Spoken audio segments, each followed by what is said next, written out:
Salut tout le monde, c'est Reptilka et aujourd'hui on se retrouve pour une nouvelle vidéo sur le dragon d'eau. Donc ça faisait déjà un petit moment que j'avais parlé que j'en allais en acquérir un. Et donc voilà, j'ai été chez un cousin qui lui ne voulait plus du sien. Bon par contre, je sais pas si vous pouvez apercevoir mais il est vraiment pas en bon état. Il a, il a les yeux qui s'ouvrent pas. Et dans la bouche, il a une abrasion cérébrale, ou je sais plus trop exactement. Du coup, je dois lui donner un traitement avec de la Cicalfate. Donc, dans cette vidéo, je vais vous présenter les maintenances pour le dragon d'eau et tout ça. Donc, dans un premier temps, pour le dragon d'eau, il vous faut absolument c'est une bassine ou une petite gamelle, mais quand même assez grande pour qu'il puisse aller nager dedans. Beaucoup de branches dans la logique. Donc moi j'ai accroché des branches vers l'aération.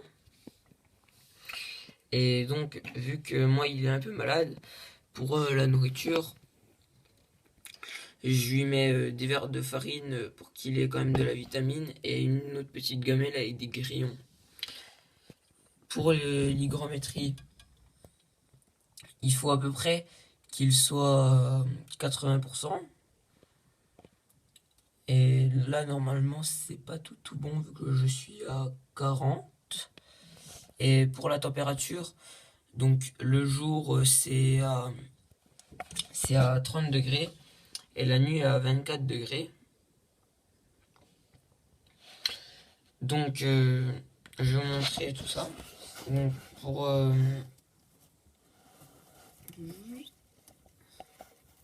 donc, ouais, il veut pas descendre. Pour l'humidité, moi j'utilise un pulvérisateur et je pulvérise le terrarium.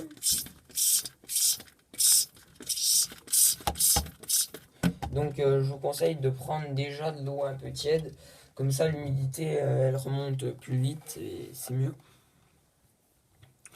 Donc après pour les Physinatus coccinus, donc c'est un peu le même principe que l'hypogona si certains en ont.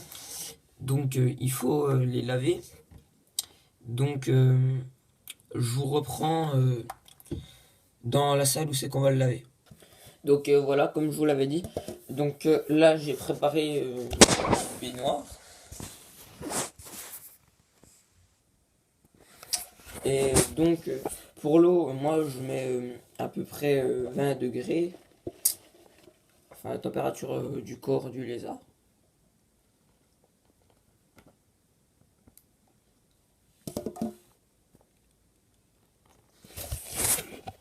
Donc vous pouvez le laisser 15-20 minutes dedans. Puis donc voilà, il va bouger tout ça, s'hydrater. Bon moi je le lave surtout parce que du coup vu qu'il est malade je lui donner des traitements spécifiques et ouais, ça lui tâche tout le tour de la bouche, c'est horrible. Du coup il aime bien se laver. Donc je vous retrouve quand on aura fini. Donc c'est tout pour cette vidéo. Donc si ça vous a plu, lâchez un like, partagez la vidéo et abonnez-vous.